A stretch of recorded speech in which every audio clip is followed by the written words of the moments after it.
In my introduction to Elizabeth, I'd like to say that I met her over 12 years ago when I had the pleasure of working with her and Andres on the town of Seaside. At that time, she was both the founder and partner of the firm of Architectonica, and during which time they began to work very radically with this plan of Seaside, which later won a PA award and several national awards. Subsequently, in 1980, she formed the firm of Duany Plater-Zyberk, with whom with Andres Duany, she attended both Princeton and Yale undergraduate and graduate school. And they developed a growing interest in actually impacting the built environment beyond the scale of the single building, and this began to take hold at the time in 1980, 1979, and eventually led Elizabeth into planning and code writing of small towns across the United States. Since 1980, her architecture and town planning practice pursued in Miami, in Washington, and in Boston, and those are adjunct offices in Washington and Boston.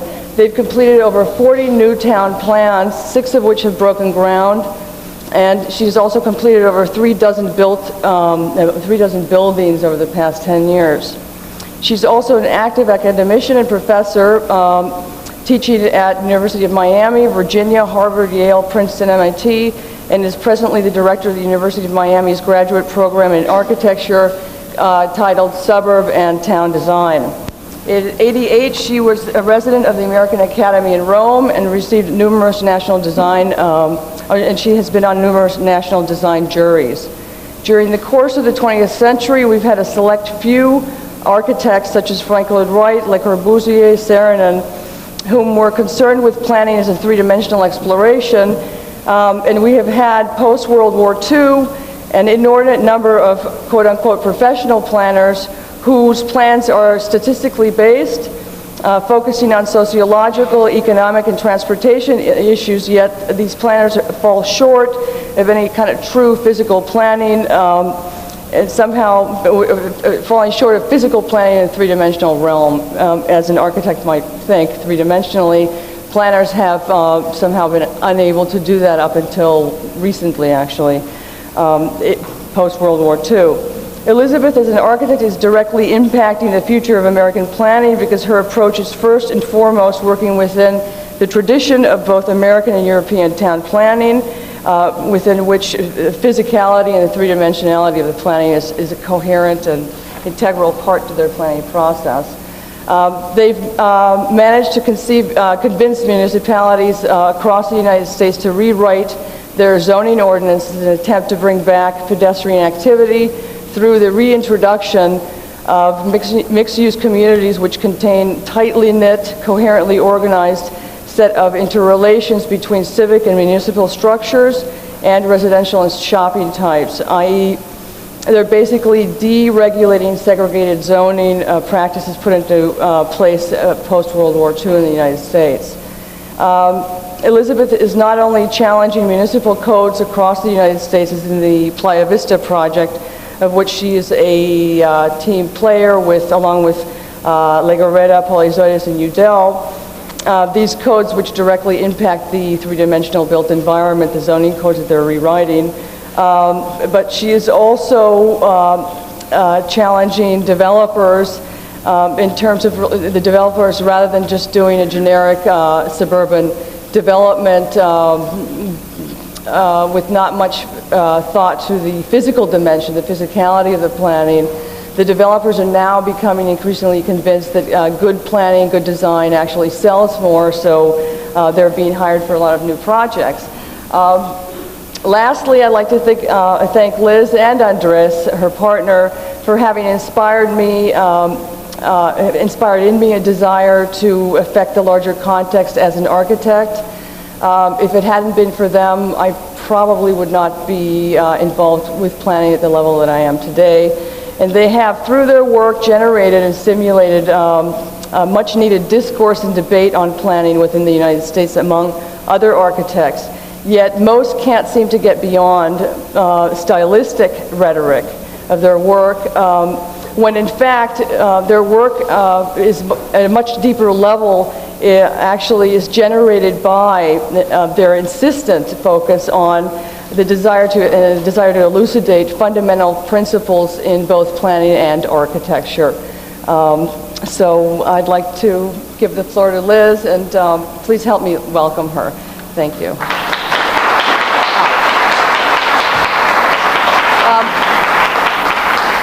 One other thing, there's a new book out called Towns and Town Making Principles, put up by Rizzoli on their work. So it should be on the shelf, or it is on the shelf now. Thank you, Victoria. Can everyone hear me? If at any point you cannot, if I stray too far away from the microphone, a loud yell will bring me back to it. I'm very pleased to be here this evening, although some people said you're going to speak at SCI-Arc. That's like Daniel walking into the lion's den.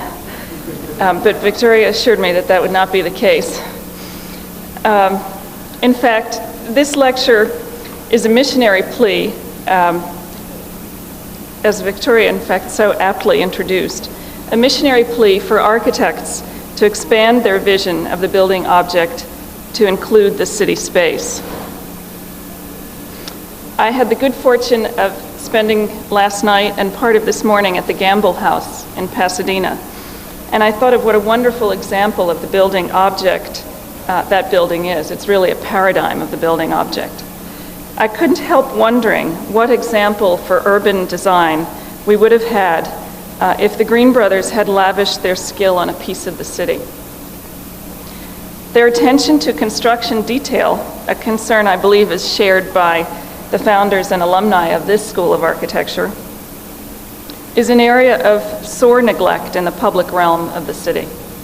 When you look at the detailing, some of the detailing, both careful constructive detailing and as well as the decorative embellishments of something like the Gamble House, you think of the city in those terms, you begin to see the worlds apart that architecture and urban design have been, or urban planning, especially in this century.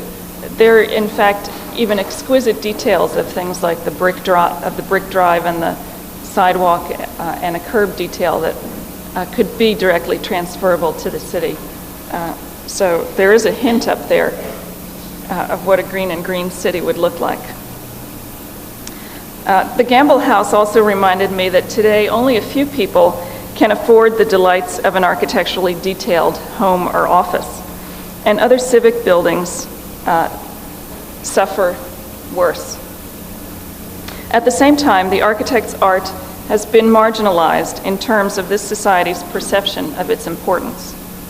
The profession has grown to accept this situation, as have our schools. We tend to teach our students that you will be forever misunderstood, underpaid, and by implication, powerless. I don't believe this has to be so, and I see an unparalleled opportunity for architects and our art to be powerful again, even in the political sense, in constructing and reconstructing the city. The late 20th century city exists in an aesthetic vacuum. The American city is sorely lacking in design attention today. The planning profession writes and counts. It does not draw, for the most part.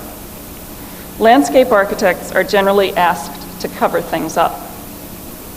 No one, it can be said, is designing the city. Architects are designing individual buildings, but rarely at a scale which affects the functioning and one's perception of the city as a whole.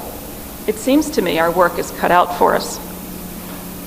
I think, in fact, that architectural design training is the best training for dealing with cities, and would that one day planning and architectural curricula would once again be reunited. Could we have the slides, please?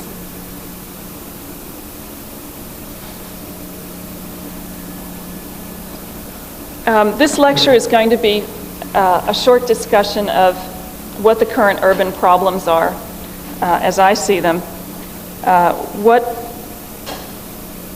some solutions might be for both newly built situations, as for instance at the outskirts of cities, as well as for existing situations, the reconstruction of existing cities.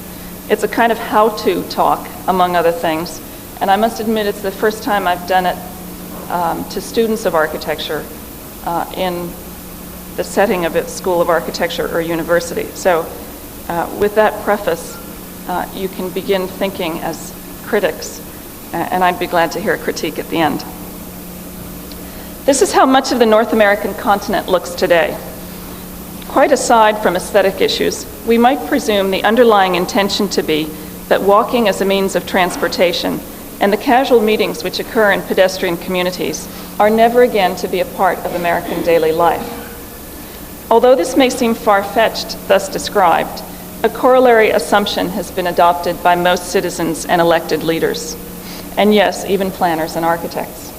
That is, that our physical surroundings are largely out of control, and this is a permanent and inevitable condition. Our cities are a hopeless case. The fragmented design and policies which make up contemporary urban structure reflect our hopelessness. Next, please.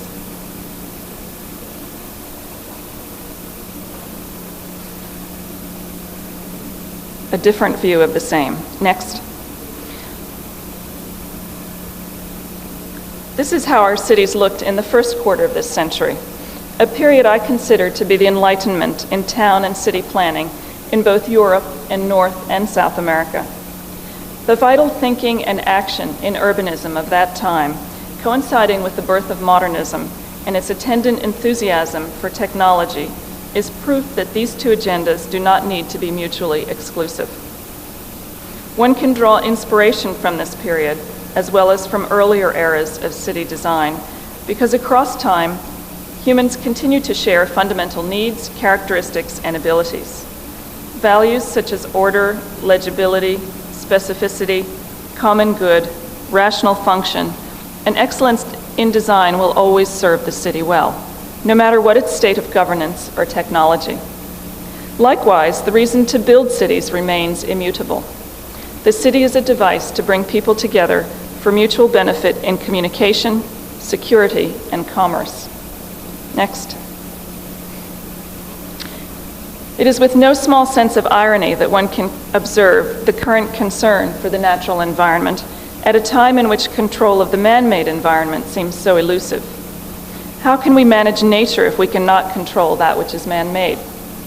Suburban sprawl continues to consume our resources at a rate that, besides damaging the natural environment, is threatening to decant the core of many cities to nothingness in a matter of years. We are wasting our cities as well as our landscape. Next, please. As the city sprawls, 50% of the US population lives in suburbia today. We find ourselves to be among the most segregated by color, age, and income societies of the world.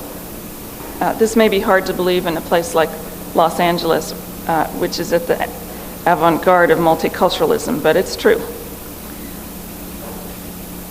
This is largely the result of modern planning and development methods and public policies. Our age relies on words and numbers rather than design. We have refused to engage the idea of building new cities rather than sprawling and decanting old ones.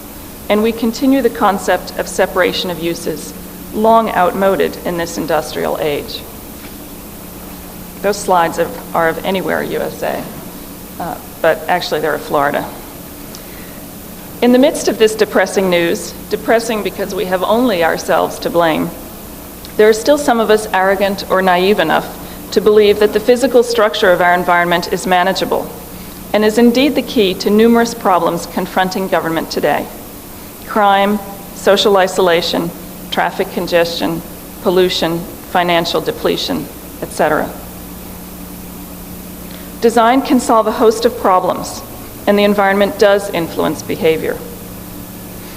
A turn-of-the-century quote by Otto Wagner serves as a poignant reminder of the power of good design. And I quote, "The thought must arise, even in circles untouched by art, that without largeness of conception and breadth of vision, and without the constant hand and touch of art upon every detail, a beautiful city can never be built. It will not do to leave the expansion of the city to blind chance and artistic impotence as in the past, nor to consider artistic efforts as superfluous, or to abandon the development of the city to the most miserable land speculations. The resulting injury to the inhabitants and government of a city is, from a politico-economical point of view, nothing short of colossal. It will continue to grow greater, for the onward march of time will make it ever more and more irreparable. May the representatives of the people in city governments keep particularly before their eyes the fact that a great city can only fulfill its end, which is to be the satisfying dwelling place of a population sometimes counted by millions, when it is a beautiful city, and that this is only to be reached through art. That was written in 1912, and I think it's an apt quote even for today. Otto Wagner and Joseph Plečnik are two examples, excellent role models, of architects whose work has made a significant contribution both in their buildings and in their design of infrastructure to the cities they worked in Austria and Yugoslavia. And this work is still highly valued after more than half a century. So although Victoria's right and I reiterated that there are very few people dealing with the city at the scale of the city, there are people to look to who attempted this historically. Today we may be more comfortable substituting the word design for the word art. That's an academic discussion which I will not indulge in today. Nevertheless, what is art or design as related to cities? It is evident that anyone proposing physical solution to city problems is designing, or as may seem more often the case, destroying the city. It seems difficult enough to distinguish design from destruction these days, and the current preoccupation with deconstruction does not make the task easier. One asks, is it even possible to suggest criteria for good design? I'd like to venture a few, which, although I'm speaking of architecture in cities, might well be applied to other design endeavors as well. Next, please. This is where the lists begin, the how-to lists. First,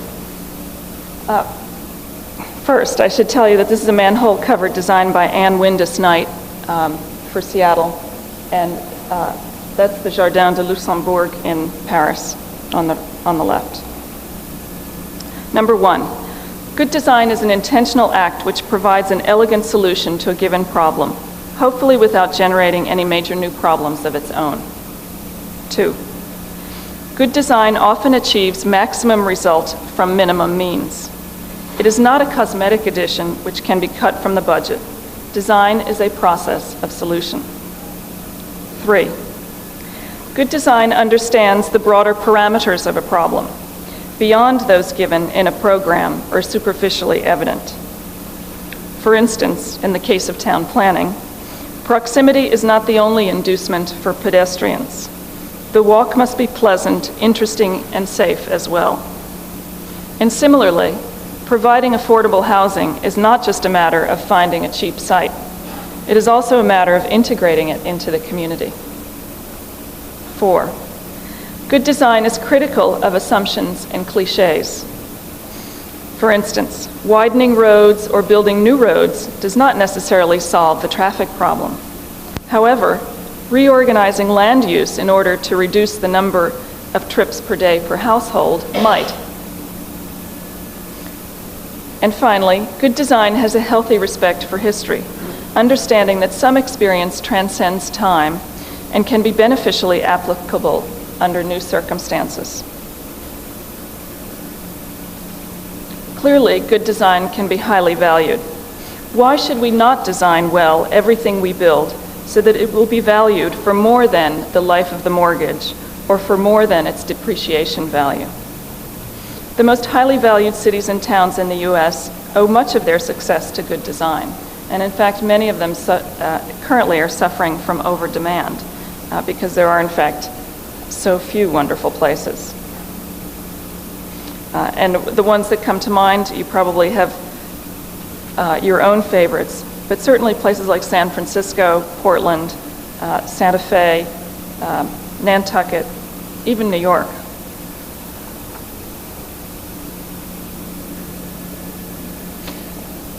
While there is a plethora of recent and current literature on the problems of the 20th century city, there are few proposals for design solutions. After more than 10 years of working on a variety of planning scale assignments, Andres Duany and I, with many architects from around the country, joining us in this exploration, including Victoria, who started on the generating project, Seaside, have come to rely on a particular organizing concept for functional and beautiful urbanism. We call it the neighborhood. Next, please. The neighborhood is the basic increment of good urbanism, no matter what density in the city or in the country. In aggregation, neighborhoods can define an ascending hierarchy of community, from the rural hamlet to the small village to the town and to the city. Now, one comment on nomenclature. Traditional neighborhood, pedestrian pocket, neo-traditionalism all refer to a concept of urban organization whose value is being reappreciated after years of neglect. We did not coin the title traditional neighborhood or neo-traditionalism. It's something that, and I don't know who, but it's something that has been applied very quickly in the literature. And this, I suppose, is something that we could discuss later, but it's a title or a handle for the idea that we then took on. There probably are better titles. Unfortunately, they've already been misused, describing other things like urban village. The name, in fact, is of less concern than the concept. What is of concern is the proliferation of subscribers to the terminology who do not understand the principles. Beware the ersatz neighborhood. The principles of good neighborhood design are in direct contrast to the planning rules which have governed suburban development in the last 40 years. And that's what these two diagrams are about. This looks like a pointer. Yes. This diagram we use to show the difference between conventional planning, which has produced suburban sprawl, and some of the principles of neighborhood design contrasted. What divides them, of course, is the arterial road, the 6-lane highway that you're so familiar with here in Los Angeles.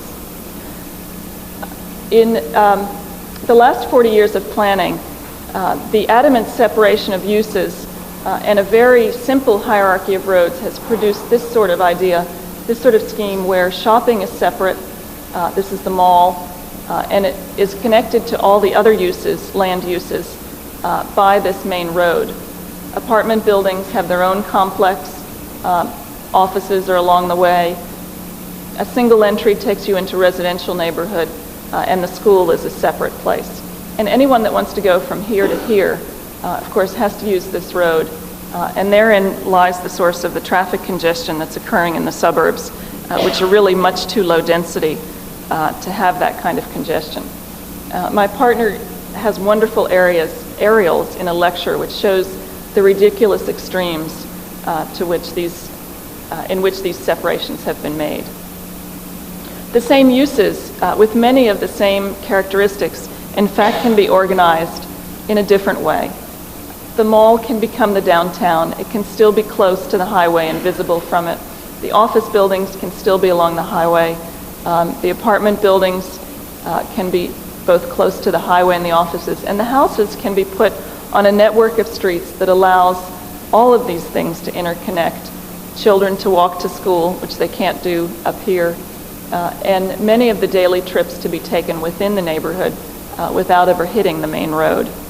And deceptively simple statistics, like if you reduced half the trips per day per household, you would have half the traffic out here, in fact, are true.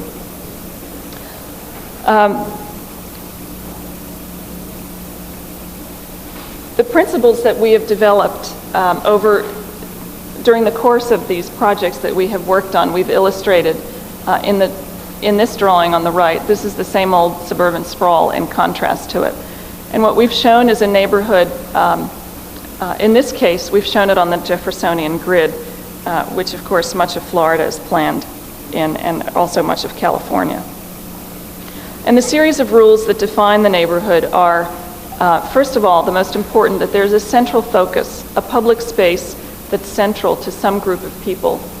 The group of people is identified by a defined boundary. It might be a through street or a highway or some other kind of infrastructure.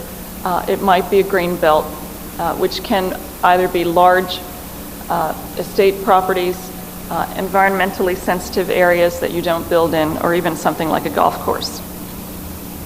From the center to the edge, there's a quarter-mile radius, which is the accepted walking distance that apparently Americans are willing to indulge in, a 5-minute walk, 1,300 feet. Coincidentally, this then circumscribes a quarter section of the Jeffersonian grid. The mixing of uses in close proximity, the square might have a general store, a daycare center, even some small office space, and then perhaps along the edges, the heavier duty commercial and office uses connect to a larger system. There might be a school on the Greenbelt so that children from other neighborhoods can come to it without crossing any major roads, a country club, and of course around the green somewhere there should be a meeting hall, a kind of neighborhood hall.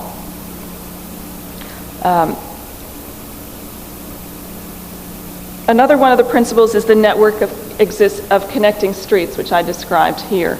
It doesn't need to be a gridiron as it is shown on that drawing, but it should include a thorough hierarchy of uses, focusing on the proper detailing of the streets, next please, involving issues such as width of paving, which is one way of speed control. Most of our streets are designed much too wide for the speeds we really intend to occur on them. On-street parking to protect pedestrians, build 2 lines for buildings and street trees to define the street space. And finally, something that might seem not important at all, but really is the turning radius of the curb at an intersection. And one of the diagrams that we show public works departments, because this is always a big fight, is the fact that a very small turning radius gives a very small crossing distance for pedestrians across the street. The larger you get, for instance, some communities now have 40 and 50-foot turning radii requirements. You might be increasing that distance 2 or 3 times, which may not seem to make a difference to all of us who are healthy and young, but in fact it does, especially if cars don't need to slow down to take the corner, because they can, with good visibility, with nobody coming, they can keep going. It turns out to be a serious problem for children, for elderly people, and the handicapped. Next, please. At a regional scale, this aggregation of neighborhoods can be the foundation for wise and manageable growth. We did several diagrams to illustrate this after having been asked to do the plan for a county in Central Florida last year. And the idea here is, starting on the right, that the healthiest growth for a core city, and this drawing probably describes the condition of many cities in this country after World War II, with a core city and a series of smaller towns, suburban towns, along rail lines and roads leading in and out of the city. There are 4 ways that the growth, that healthy growth could occur. Of course, it's happened differently, but there's still many places where this can be brought under control. The first one is that within the center of the city, or within the core city, one would fill open plots of land with new neighborhoods according to the principles that I described. The second is that one might begin adding neighborhoods, whole neighborhoods, to the outskirts of the city.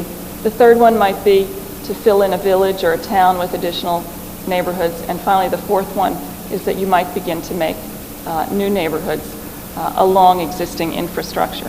What's happened to many cities, of course, is that after superhighways came in and ringed cities, these areas, these interstices, the Greenbelts, became filled in and result in the mess that we have now. This is a close-up of how one of these cities diagrammatically might look in comparison to what has actually occurred, in which the center city begins to deteriorate as it decants out to the suburban sprawl beyond it. Next.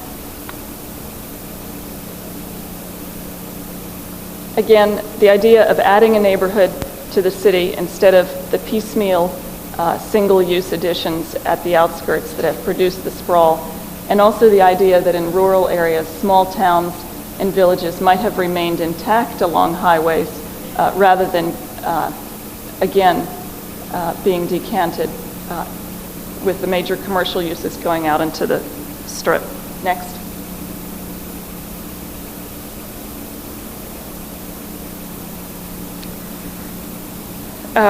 The slide on the right is a drawing of a single neighborhood hamlet that we designed in Maryland some years ago. And what it does is it illustrates a kind of core organization from most dense, and this is out in the country, so it's not very dense at all, but from some apartments and townhouses at the center with a small commercial area through different housing types to the single-family houses at the outskirts. There are places for important civic buildings here and at the center. And what's on the right is a code which we devised more recently called the Traditional Neighborhood District. This is, in fact, because all of the things that I've just told you about are generally not possible according to existing zoning codes.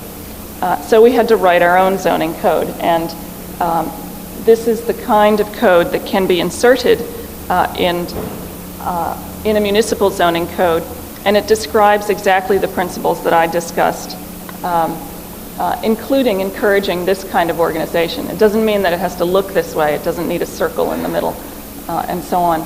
But by controlling uses, and it refers to civic, public use, which is parks, civic buildings, shop fronts, row houses, single houses, and workplace, and describing an allotment in terms of amounts, 5 to 20% must be commercial, maximum 30% of any use, and so on, as well as specific street widths and precisely where parking can and cannot go. It's an attempt to compensate for the kinds of zoning codes that have produced the city that we find around us today. It's been passed in a number of different communities, and a number of communities around the country are using pieces of it. Next.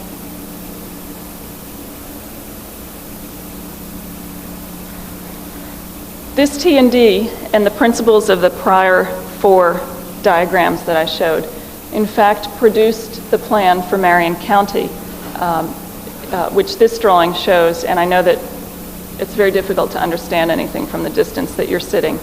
But the idea was that around central Ocala, which is here in the middle, and a series of incentives, we would encourage people to group around and inside the core city, use existing rural crossroads where there may already be a church or a general store to grow new neighborhoods, hamlets, and villages, and also encourage very large platted subdivisions that had not yet been completed to condense into towns made of these neighborhoods.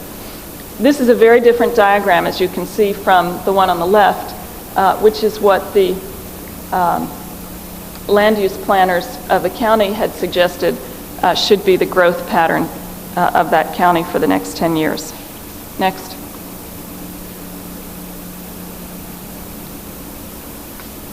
Now I'd like to illustrate with a plan of an entirely new town how these neighborhood ideas might come together. This is going to be a description of a project called Southport, which was designed not too long ago by my firm and a number of other designers working together. It's part of West Sacramento, a newly incorporated city to the west, as you might imagine, of Sacramento. And 4 design teams were asked to produce solutions for the city for planning this part of it, which you see in these two photographs along the edge of the Sacramento River. There's a low dike that surrounds the property, and it's for a large part agricultural. It's already technically degraded. There's no sensitive environmental issues here except along the edges. Peter Calthorpe and his firm did one of the proposals, and two other planning firms as well, PBR and Urban Design. The last two did more conventional suburban planning. As you can imagine, the Calthorpe scheme and ours were somewhat related. Next. Next, please. Thanks. And the idea, the generating idea behind the plan, this delineates the site. The Sacramento River is here. This is the canal, the channel, which takes heavy-duty shipping from Sacramento down to the coast. Downtown Sacramento is here, and these dotted lines represent existing rail lines which do not function as commuter lines yet, but could. And this is the heart of West Sacramento. In fact, this part is known as Northwest Sacramento. In a larger scale, you see the red line is the rail line, and the organization of the plan is concerned with setting up 4 town centers which have subsidiary neighborhoods and 2 other village centers relating to it. Next.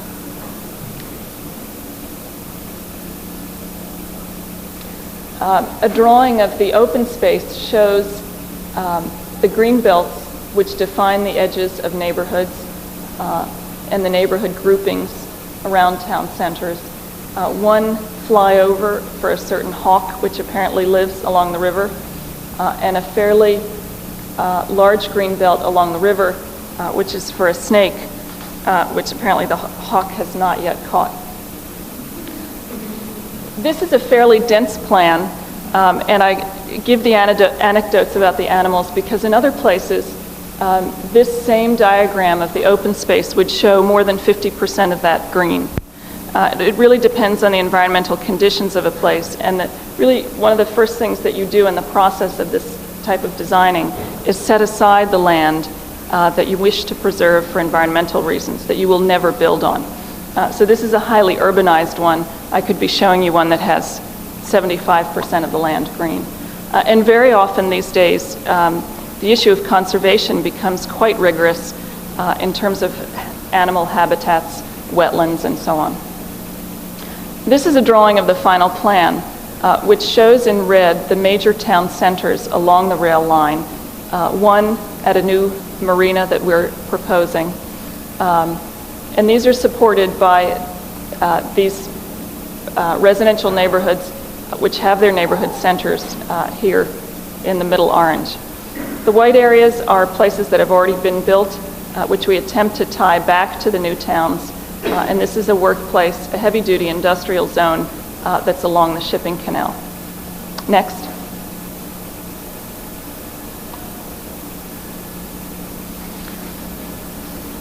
We came up also with a method of implementing that would encourage developers, because after all, this was the city proposing a plan for private property, and cities really do not plan these days. They have no method at this point to force developers to follow their plans. They can give them zoning codes, but one thing they do have is that they have the permitting process, and the bureaucracy can either speed things up or slow them down. For developers, time is money, and so the proposal here was that if a developer, if anyone owning, let's say this piece of land, would begin to develop it according to the plan that you saw on the prior slide, they would get a very quick permitting, 4 to 6 weeks. If they were to go to less specificity and just do a few of the things, these schools, that's what these blue things are, the school locations and maybe the town center, but and some of the connecting streets from neighborhood to neighborhood, they might get a year-long permitting process. And if they did the least, which was basically do suburban sprawl in between existing road locations, it might take them 2 years or 2.5 years. Next. And I guess for you all, that's an illustration of how seemingly extraneous issues like that really can begin to affect your design process. A close-up of one of the town centers showing it relating basically to its own neighborhood and to two adjacent ones with their neighborhood centers, higher density housing around the town center and up to the neighborhood center with the lowest densities along the Greenbelt and schools nearby. Next.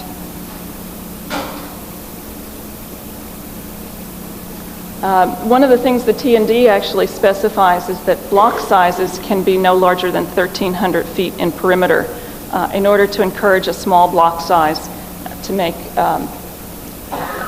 pedestrian usage easier.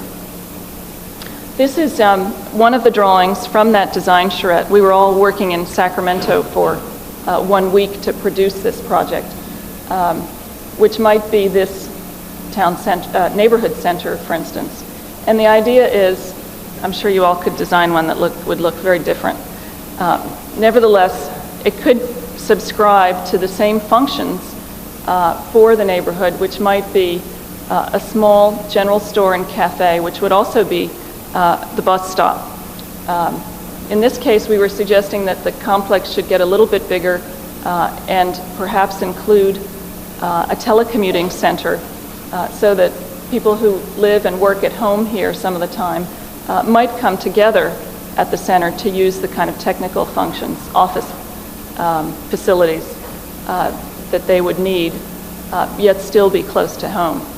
The issue of the bus stop is very important because this organization of neighborhood centers relating back to a town center, and in this case a rail line, you're not always lucky enough to have a rail line, means that by focusing, organizing residents and uses focused on these centers, it's very easy to run a transit line, whether it's a van or a trolley, to connect all of these places together, including the schools, and to begin to take some of the lack of focus which prevents transit viability in suburbia and change it entirely.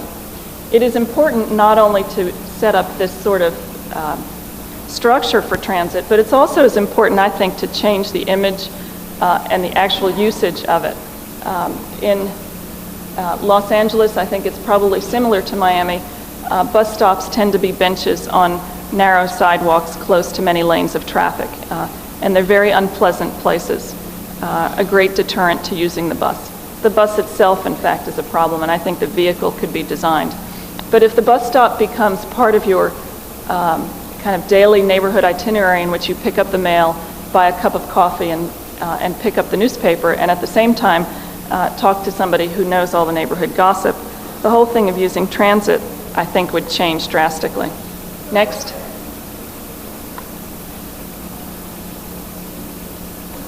Another drawing from the charrette which shows the town center, a larger square with heavier duty uses of shops below, offices and apartments above, and the train station in the center illustrates this sort of town center, which we show here.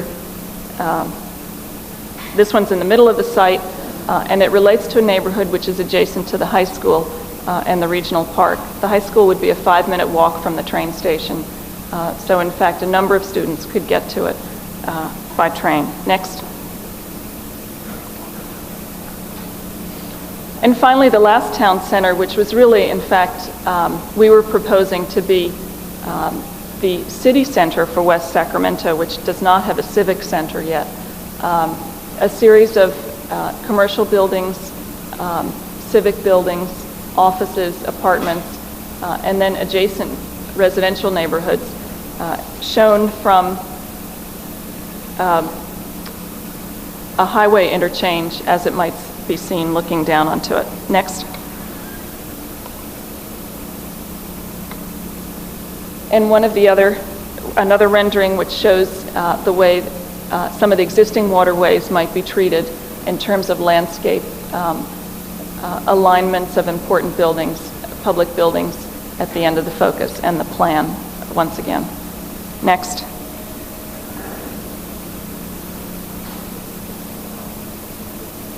Now you've seen this before. Seaside was begun in 1980. Construction began in 1983. And in fact, we were not thinking of all of these rules precisely in the way that we do now when we were designing it. But I think it's fair to say that many of them developed through the design and build out of Seaside. In fact, at 80 acres, it's about half the size of a full neighborhood. It will have eventually between 300 and 400 residents. A neighborhood can take anywhere from 400 to 2,000 residents, generally speaking, if you follow that mix of uses. Although in a city, if you drop out the single-family housing and you do a more urban density, you of course can get many more people. Seaside became important for a number of reasons, not the least of which was that it was breaking really many of the rules of conventional suburban development. At the scale of planning, at the scale of the house, it's still very much the same, except that, of course, many of the houses have actually been designed by very good architects. Next.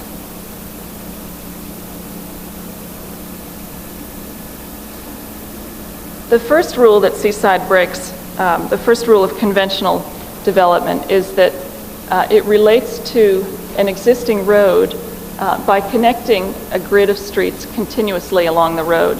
In other words, it doesn't wall itself off and have only one entry. The second way is that much of the coast of Seaside, the edge along the bay, along the Gulf, in fact is public. At the end of every street, there is a public right-of-way, a cabana, which provides bathing facilities and is maintained by each street's homeowners association. And then the town center is as well on the ocean, on the beach, opening out and fronting to it. All along the coast, the Redneck Riviera, as the area is known, most of this coastal land, in fact, is high-rises and townhouses, completely privatized, as has been the American method over the last 40 years. There is, in fact, response to extremely subtle environmental conditions, cuts and dunes. The first pavilion was at the high point here, 25 feet above sea level, and the grid changes in order to allow potential future connection to develop a land beyond, and of course, here it connects to an existing village called Seagrove. Next.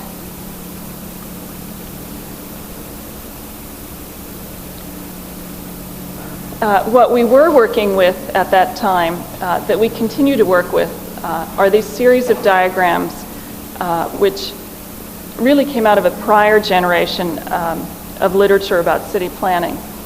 And I'm referring to people like Kevin Lynch, Jane Jacobs, Herbert Gantz, and so on. The street network, which this drawing describes, shows the grid and as well shows some thicker areas which are in fact where most of the public parking goes. It's head-in parking along the streets, here along the town square. And throughout, every street is intended to have parking on it. Otherwise, cars are asked to, garages and so on are asked to be at the backs of houses. The streets are fronted very close by the houses, and in most cases there's a requirement not only for a fence, but a front porch as a way of giving a harmonious definition of the street. Next. The pedestrian network includes the streets at the sides. They're all very short, so no one ever speeds through them, and they're detailed to be, they're very narrowly paved, as well as a series of these pedestrian paths that run at the back of the houses in order to get you into the town center more quickly and encourage you to walk rather than drive.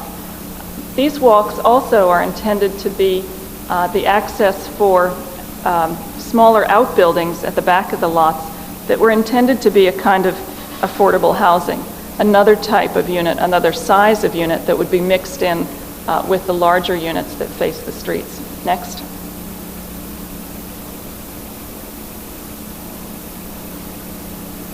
The commercial buildings are coded to be 4 stories tall, with shops below, offices, and apartments above. And of course, I'm showing you the front of the Steve Hull building. Unfortunately, Deborah Burke's building, which is right here, is not part of this photograph. And this is how it looks from the back, Deborah Burke's building and Steve Hull's building with the little apartments on top. The Machado and Silvetti building that's on the other half of on the other side of the town center is about to start construction. Next. Deborah's building is a supermarket, by the way. And those buildings are here at the town center. They're the main commercial buildings in the plan. The houses, the other private buildings, and what you see here is a diagram of all the private buildings, commercial and residential, then scale out from tighter houses to the north to larger and larger houses out to the sides. And the diagram also shows you the footprints of the outbuildings. You see one illustrated in this photograph, which I've already talked about.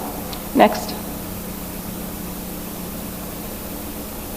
The public buildings are scattered throughout the site at important places, like these cabanas at the ends of the streets, in order to give character to the different neighborhoods.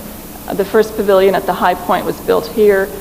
There's intended to be a place of worship here, a recreation complex here, the town hall, a small school, and a series of other things at the town center. This was the first cabana that was designed by Ernesto Buch many years ago. Next.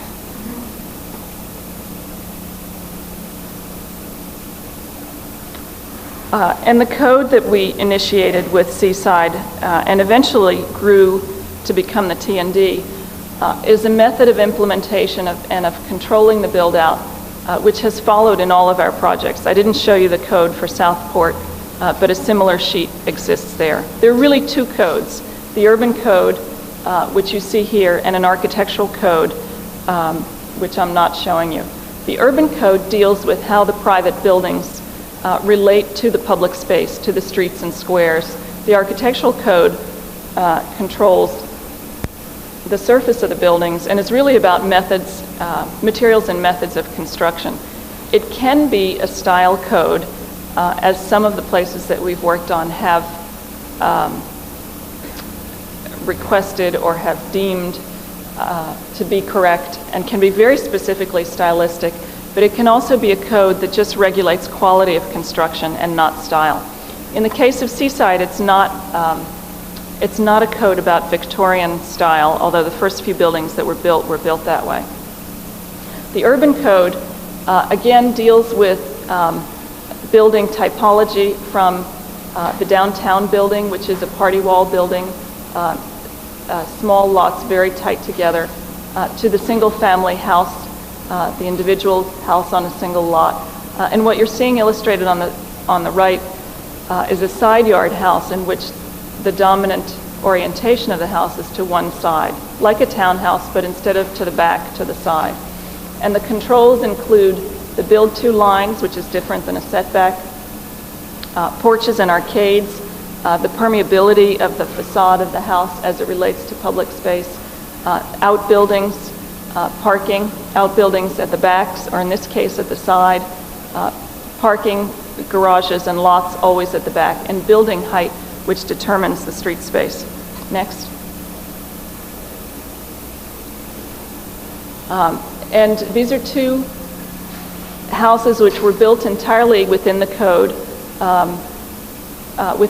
of Seaside, just to go back to that point about the style. And I regret that the photographs are not better. One is in fact being seen from the front and the other one from the back. Next.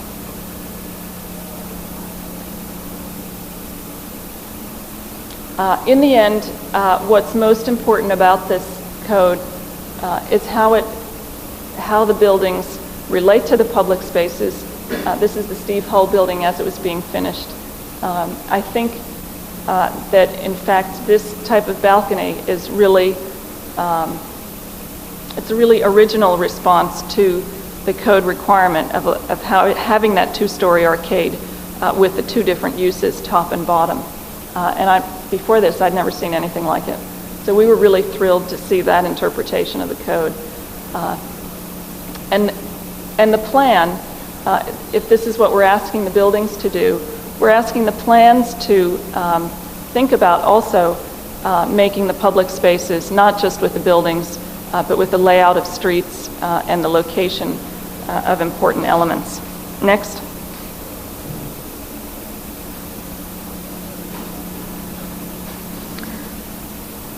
Very quickly, a few drawings of an urban redevelopment. This is Trenton, New Jersey, along the Delaware River, and this is the downtown. It's about a mile square. The state capitol is right here. There's some other civic buildings here. A number of state office buildings have been built in this area, which was redeveloped in the 60s. You can see they built all these beautiful parking lots. There's a small residential neighborhood here and a commercial district here with more residential neighborhoods behind these areas. Just to point out two strategies that we used here, and then I'd like to go on to a list of ways of dealing with existing conditions. This is, of course, a much more complex problem, offering many more issues to deal with than working on open land, as I've showed in the last two projects. But the main strategy in this project was twofold. One was to regenerate this part of the city with a series of streets and blocks at the approximate scale of the streets and blocks of the rest of the city, to knit back again this series of buildings with new buildings and to connect it back to the existing city.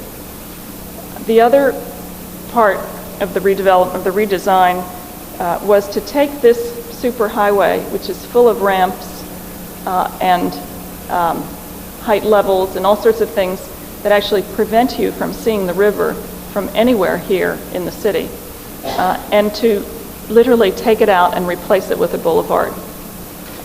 We did a financial study during the course of this work and discovered that the increased value that this land would recover from being close to the river and being redeveloped would more than cover the cost of replacing that highway. Next.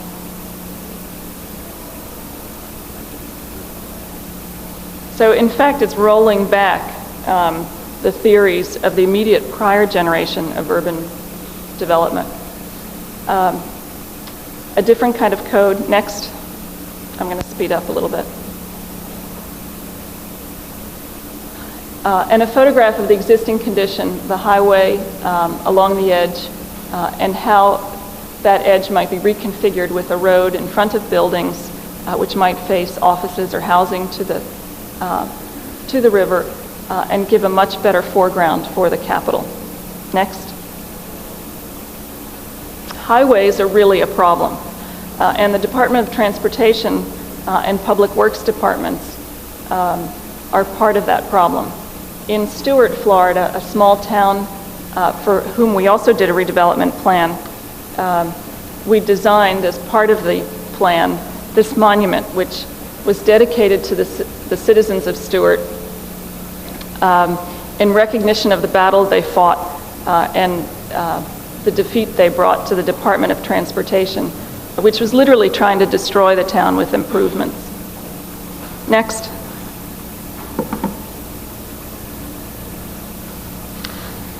Dealing with existing conditions, like I said, can be very complex, but there really are a series of basic rules there also to which one can subscribe in order to begin to reconstruct, to mend existing neighborhoods in towns and cities, or even to maintain those that are still valued now.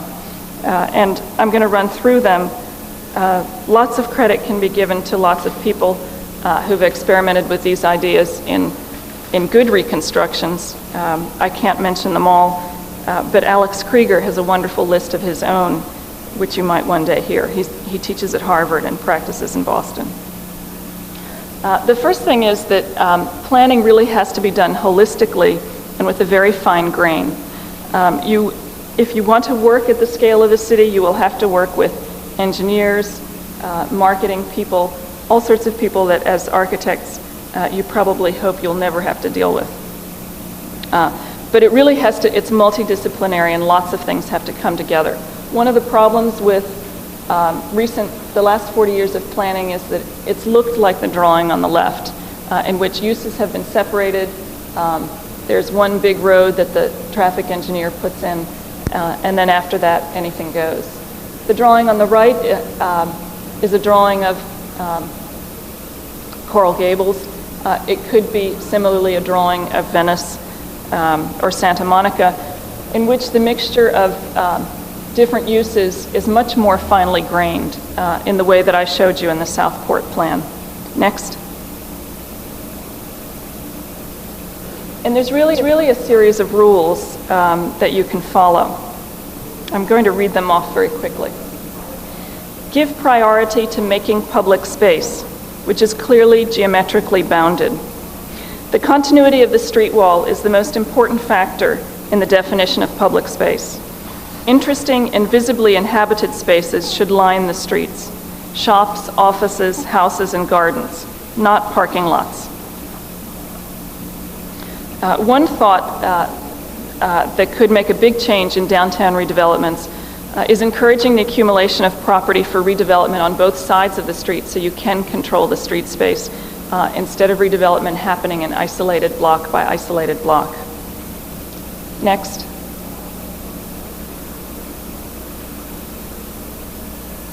Give priority to the pedestrian.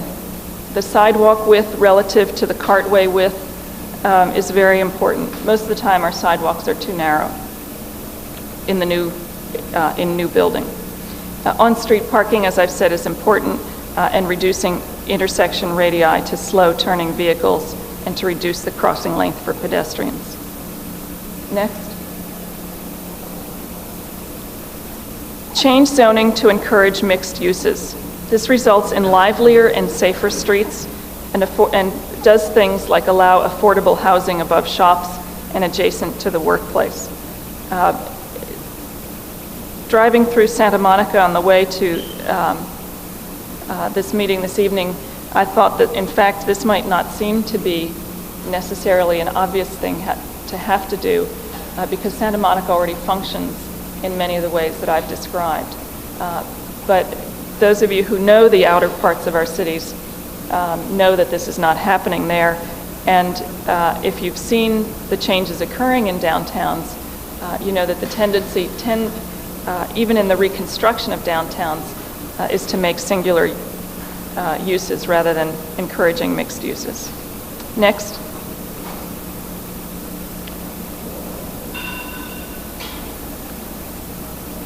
We have to change our idea about parking. We must accept that parking is essentially a part of the public infrastructure. Much of the reason that small towns died after World War II is in fact that they didn't come to terms with the necessity to provide public parking in the way that malls did, for instance. One of the things that many cities suffer from is that they have overlaid this kind of suburban mall parking requirement on existing properties. And uses like restaurants in existing buildings cannot, in fact, provide all the parking that zoning codes now require. And that often prevents restaurants from occurring in some cities. Be creative about parking lots. Either they're behind buildings, as seen in Marblehead on the left, as a kind of public, as part of the public infrastructure, or you make them into special public places.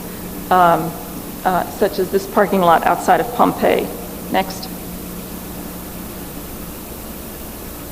Next, please. Thank you. In redevelopment planning, focus and define existing neighborhoods. They're already there very often, and all you have to do is identify or re-identify their centers, and their boundaries. These boundaries, again, might be some of the infrastructure, railroads, boulevards, parks, or existing green belts. Support ethnic boundaries.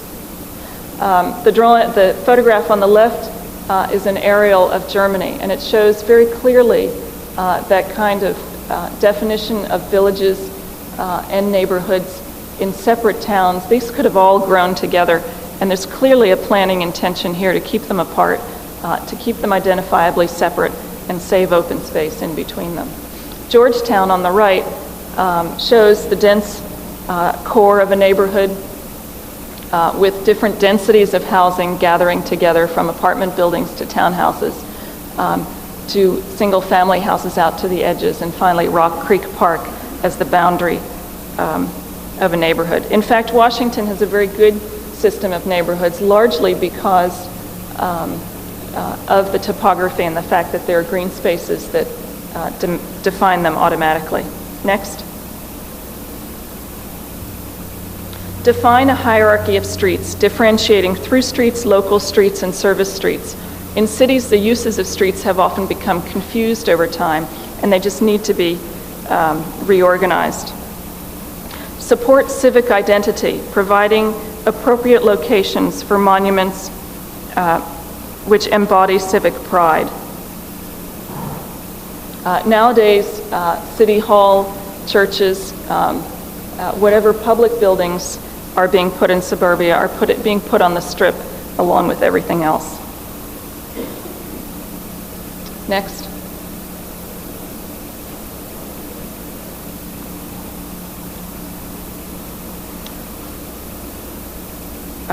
These are photographs of Charleston on the left and Coral Gables on the right. Coral Gables is a 1920s new town. And Charleston is a city of about 300,000 residents, which has a series of wonderful monuments that help you identify where you are in the city, wherever you are. Next.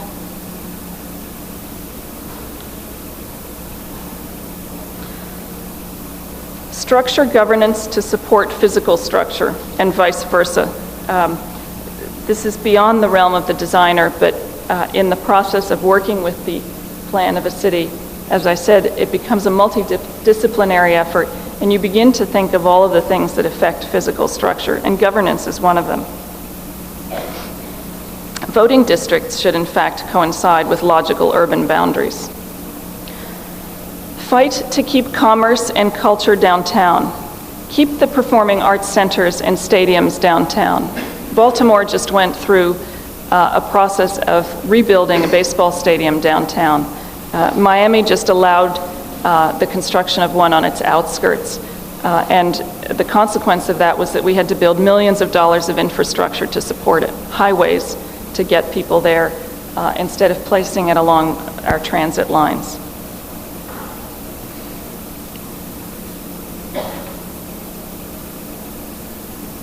By now, this all must seem quite reasonable, and we might ask ourselves, why isn't more of this happening? The fact is, the basic stumbling blocks which have produced the situation remain. You will encounter these even if your practice produces one building at a time.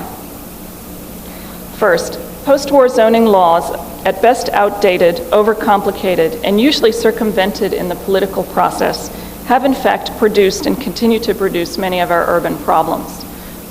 You will be very frustrated, and I'm speaking to the students now, when you start building, even the first building, and find out how ridiculous they can be sometimes.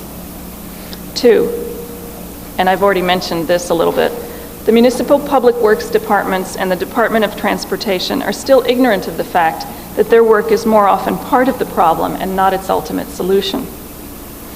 In Florida, the Department of Transportation has criteria: fast, safe, and cheap, by which they judge the design of roads and highways. Their priority is getting people through places, not with little concern for what it's like while they're there. And traffic planning occurs before land use planning, when in fact it should be vice versa. Powerless planning departments. Even when the staff exhibits enthusiasm for proactive design, they do not have the mandate or the resources to produce plans for urban change. Words yes, plans no, and money even less.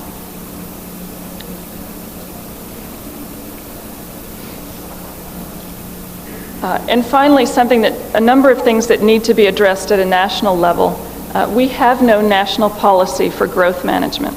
In fact, many of the problems that we can look at, both in old and new cities, have to do with the fact that there is no policy on a national level about how our cities should grow.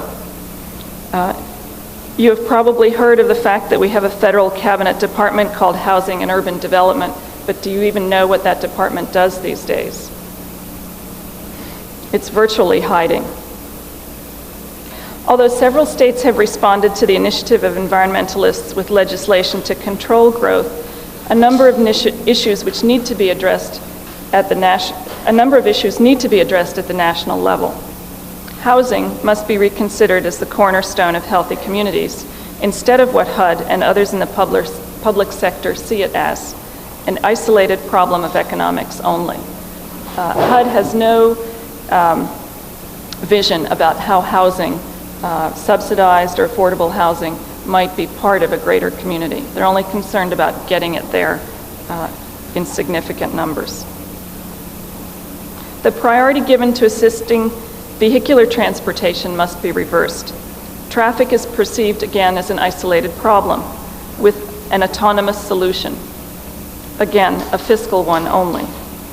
It's not seen as the integral component in good land use design that it should be.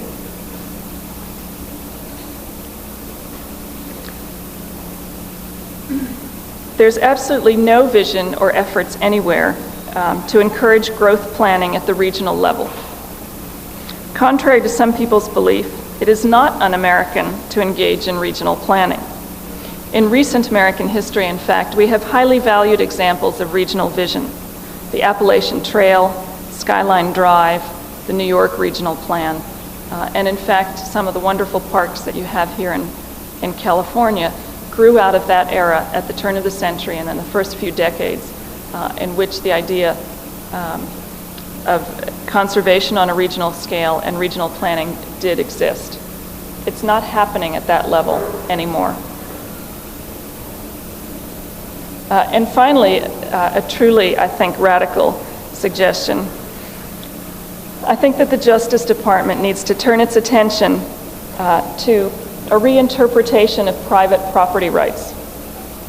With the same energy that it attacked AT&T and monopolies, to allow public good, once again, to compete with private interest in the development and redevelopment of cities. Clearly, a holistic approach is what is needed. As Leo Creer says, the problem of the land scraper, the buildings of the suburbs, is related to the problem of the skyscraper, the building of the city, and vice versa.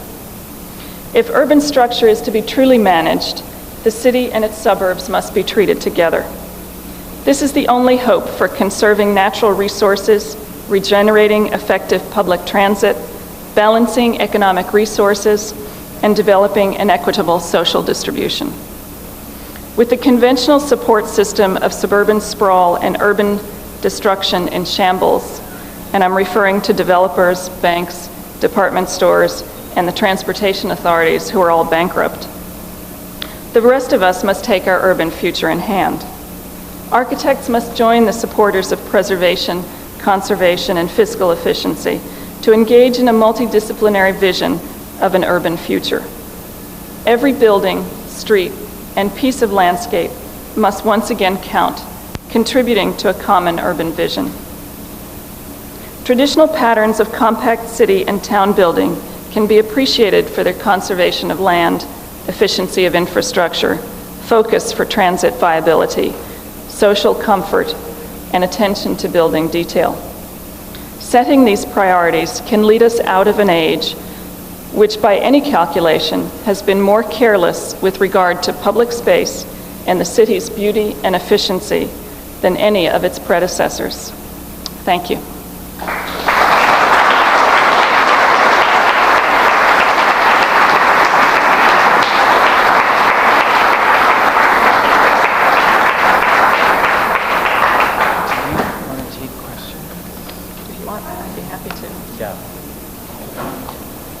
I'd be happy to take some questions.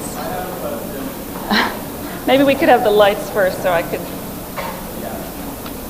see the people asking the questions.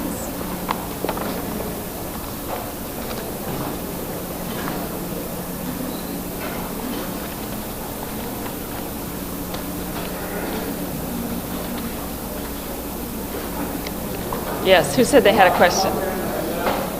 Oh, yes. Oh, a prominent point. I'm not exactly clear on what the agenda of Seaside was. I mentioned that the question might be not exactly clear.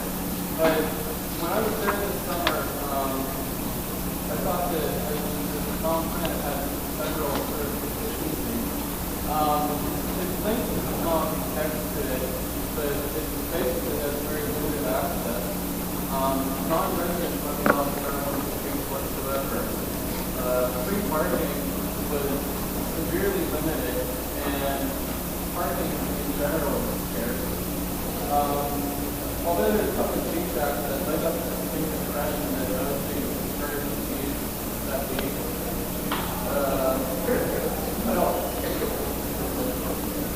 Well, a quick perusal of the phrase of the residents is sort of suggestive and very exclusive population.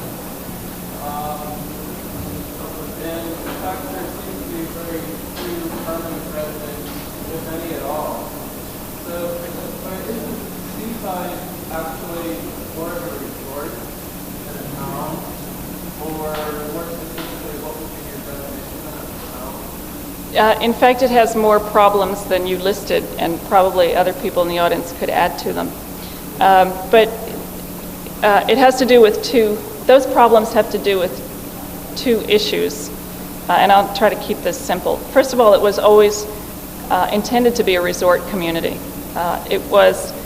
It's on the coast after all, and it was intended that it would be people coming and going.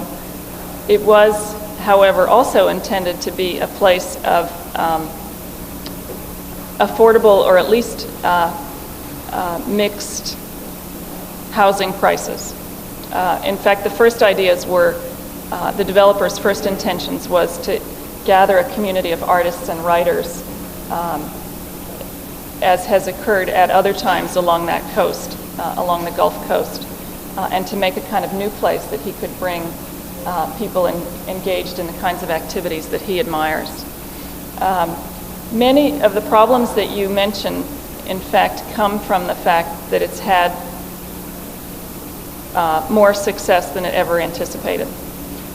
The fact that the real estate prices are so high, and in fact they're higher than practically anywhere else in Florida, was never anticipated, and as if I were to explain the code more thoroughly, you would see the range of building types and sizes that were intended to mix the people that were living there. But like many of the popular places or the wonderful places of the world, the demand on a place like that begins to raise the prices and begins to change the character of the people who are there. It's certainly true here in Venice. I know the citizens of Venice are very concerned about the way this community has been changing in the last number of years because it's basically oversubscribed. And one of the reasons that happens is that for 40 years we have been building horrible places for people to live in. So on weekends or on vacation they go to and they come to Venice for a day, they go to Seaside for 2 weeks. Almost any of the places that you can describe, in fact, are dealing with the problem of tourists. Even places that used to be cities unto themselves, like Santa Fe, are now open market to the world to get a hit of urbanism or to experience a place that's designed well. The solution to that really is to build great places. You just have to build places that everybody can live in with the kinds of amenities that a place like Seaside intended, or a place like Venice provides, or Santa Fe. And it's not impossible. But if you were to do, I've never done this, but if you were to count the area of these places across the country compared to the area of suburbia, of the places that people generally live in, I think you would see that they're very few, and that's why they're oversubscribed. Affordability, maybe I'll postpone that for after some other questions, but affordability really can be dealt with to some degree in design, but at a certain point it becomes a policy issue. Yes?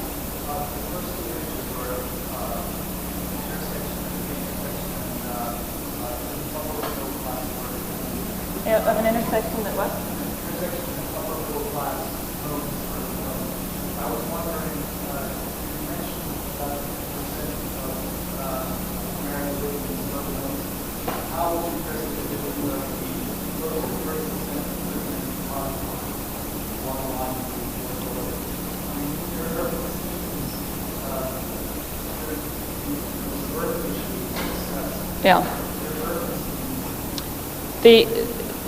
This is why I closed with the idea that there must be a regional vision, because in fact, some large portion of that 30% of the people who are living in poverty live in cities.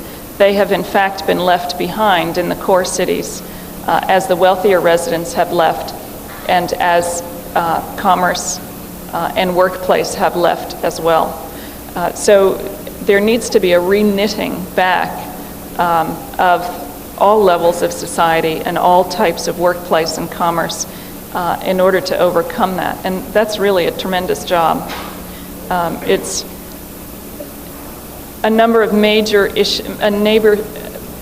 major moves have to be made to start that working, including severe restrictions on building outside of the cities and very specific attempts to reconstruct the cities that are falling apart. I mean, there are places in the United States with neighborhoods where probably the best thing you could do to them in old cities is make them into golf courses, is make them into land banks that you can then, that over some period of time will change the image of the place and begin a new kind of reconstruction.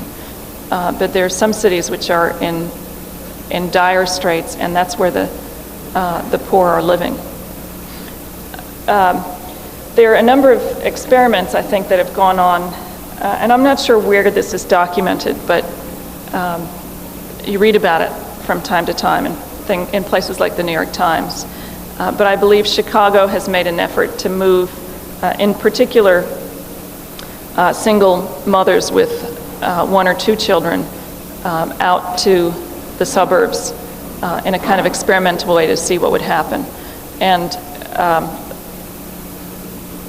it's a bit confusing to say they're out in the suburbs because it's not the urban structure that I'm referring to, but the fact that they're in a completely different neighborhood. They're taken out of the context of poverty. They're helped to find jobs. And generally, the experiment has been very successful. So it borders on social engineering, but in fact, that may be the level at which we have to work to deal with that core city problem.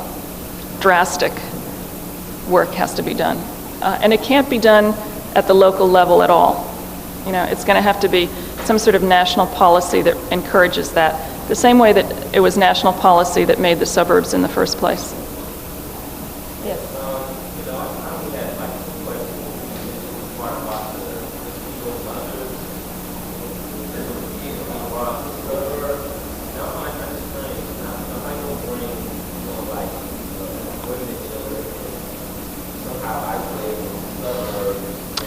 That's why I said that saying suburb was a problem, because the point of that experiment, I think, was actually putting them in a new environment, in an environment that was more encouraging of a sane life than where they had been before.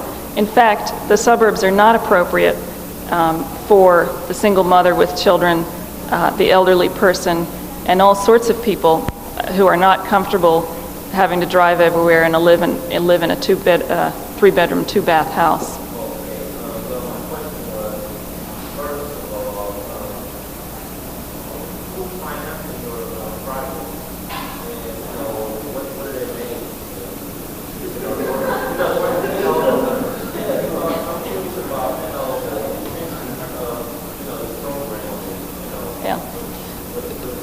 The projects that I showed you first, which were brand new building on open sites, are generally private developers. They may be entrepreneurs, crazy people like Robert Davis, or they may be big companies like McGuire Thomas, who are doing Playa Vista here in Los Angeles. The town reconstructions or the Trenton project are publicly financed planning efforts to work on existing municipalities. What there is not in this country, but there is in Germany, which I showed you the aerial of the towns, is public planning of new building. At some point it was decided that that was bordering on communism, and it hasn't happened for many, many years. So you can be publicly funded, or the government will pay for replanning existing places, although right now, as you can imagine, the funds are not very generous, and the private developer, in fact, that's one of the reasons that the suburbs have become, over the years, a problematic place, because they were built out in completely fragmented fashion by many different private developers with a minimum of public control.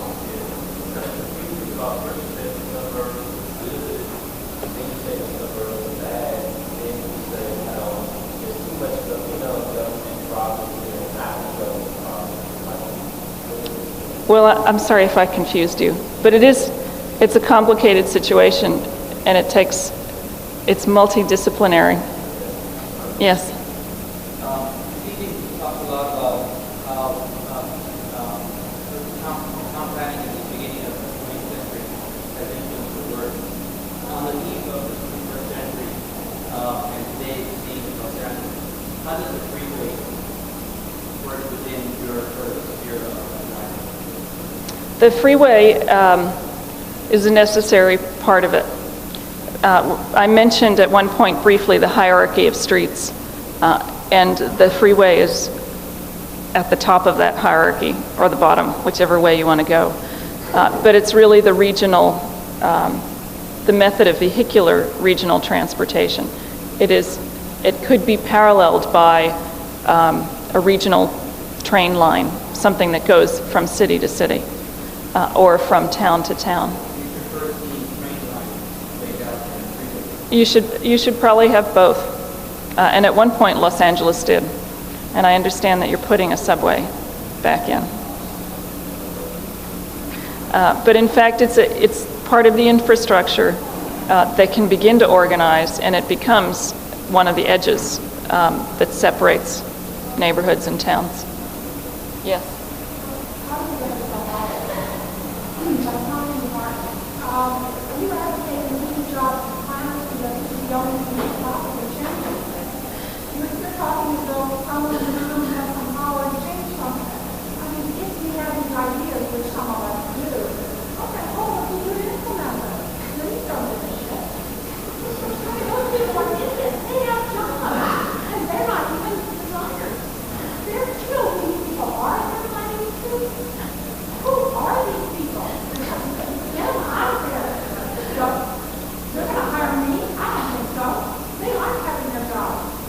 You would be surprised, actually.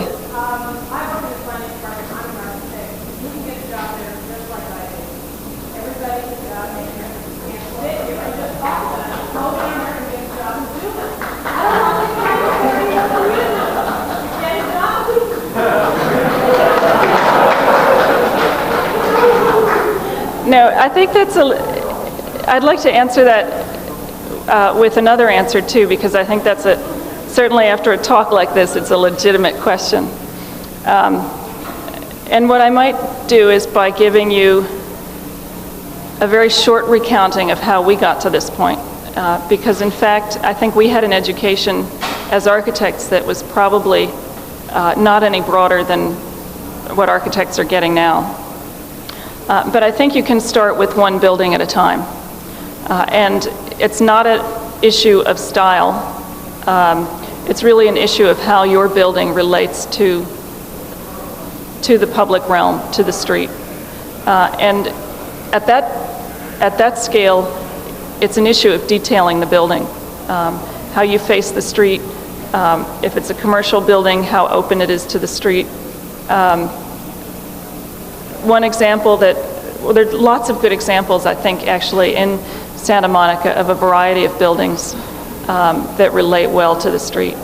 At some point, somebody's going to ask you to do more than one building together. And at that point, the problem becomes even more relevant. And then as we were asked to do a neighborhood, it wasn't a real neighborhood, but a group of houses in a suburban pod. And as you start thinking of ratcheting up the building scale and you look around you in Santa Monica, you will see that the larger the building gets, these new apartment buildings that are being built on garage decks and so on, the less and less successful they become, because somehow the architects are thinking less and less about the city they're in. They could be very different. And that's the scale at which you can begin grading into, in private practice, really working on pieces of the city. Once you're working with a developer who's looking for a large piece of land to work on, you might suggest that they get land on two sides of a street instead of buying a whole block. But just to give you an idea of the scale of this work, there's the equivalent of 10 cities, several 100,000 people a year moving into Florida, into new places that are being done, and very often by architects, badly. So the opportunity will come to you, I think, as it came to us, if you're open to it, and if you practice as you scale up. Yes? Could you address that issue at scale, perhaps at a different level? Because I think as I look at this work, which you talk about kind of early 20th century planning model, it seems to favor a specific group of planning models in England and America, perhaps, in terms of its interest in terms of scale, than the ones on the continent that were in operation, say, in Holland or Germany or Austria. And I'm wondering, kind of given then the economy of scale, have you kind of sectioned off a kind of whole arena that would allow you to operate with buildings on a much larger scale somehow, or why is that not the case or not? The question, if I can paraphrase it, is about scale and the fact that the models we seem to be working with are of, if I might put it simply, a garden city model rather than a higher density urban model. And you made the difference between America and England and maybe Germany and Austria. The principles, I believe the principles are the same, and density is not the issue. In fact, in this country, density has become many people's primary, let's say the public's primary criteria for judging the viability of a project. Is it too dense? You know, and then we don't like it. But that's not the issue. And there are different places where different density is appropriate. And I would say in the urban model, if we looked more closely at the Trenton model, although the blocks were small, they were about high density building, the perimeter block. In fact, what's happening to many of our cities is that in fact the core cities are de-densifying. Places like Trenton and many older American cities, and in some of the core of the Sunbelt cities, you find that they have a fraction of the population they had at the beginning of the century. At the same time, the suburbs are coming under pressure to densify, and what you may be ending up with is a kind of middle range in both places, a more dense suburb and a less dense city, and it begins to be more of the same. In a way, Los Angeles I think is an example of that. So the principles still are the same. Because we work so much in the private sector, which is still using the low-density model on the outskirts of the city. That's really the reason that more of the lower density prototype is being shown. Most suburbia is being built out, I think, at some average density of 6 units to the acre, and we're suggesting that these neighborhoods can be anywhere from 4 to 10 units to the acre. So it sort of envisions that coming together of city and suburb the way it's already doing. Yes? You mentioned that some of the plans to 75%. Are these females, are they national state or are they manufactured? The question is about the large Greenbelt areas, particularly when there's 75% of the site given away. In that case, it's almost always a piece of the site, a major piece of the site that's environmentally sensitive, either because of topography or wetlands or agriculture, that it's deemed necessary should remain. Golf courses in that case are only a small case of the part of the scenario. In Playa Vista, almost a quarter of the site, about a quarter of the site is being given away to regenerate the wetlands which are there. And then it's as a whole piece, it's not strung out in between the neighborhoods. Yes.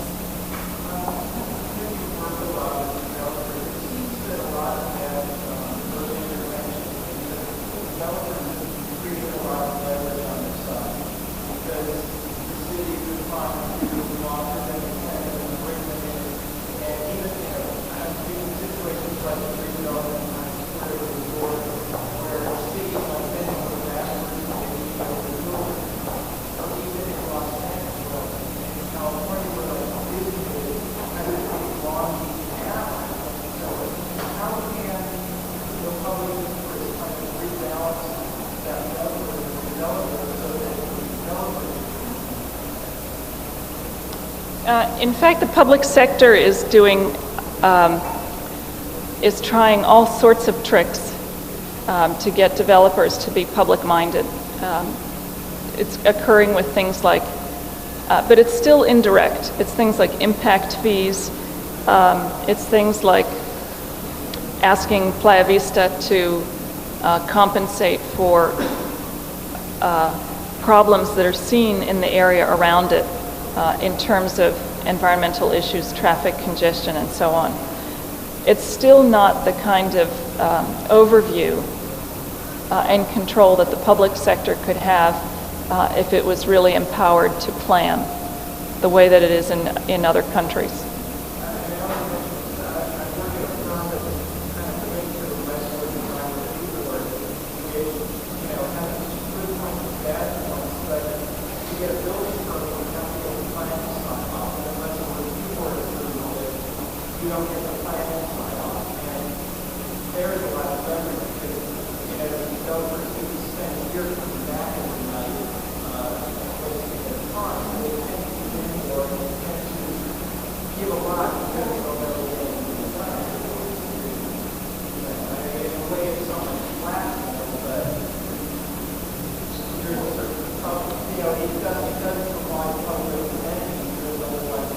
No, that's true. But it is a kind of layering and reactionary kind of public action after the hands have already been tied. It could be much more effective.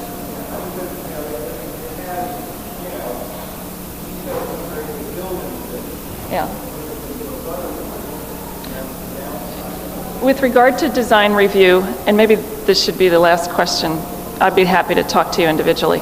But with regard to design review, what would be much more effective is to have very clear coding and regulations to begin with, because design review often relies on personal judgment of the reviewers because the rules are not clear. And that's a horrible thing for architects, because how can you predict it? And as you said, very often the result is a compromise. Thank you.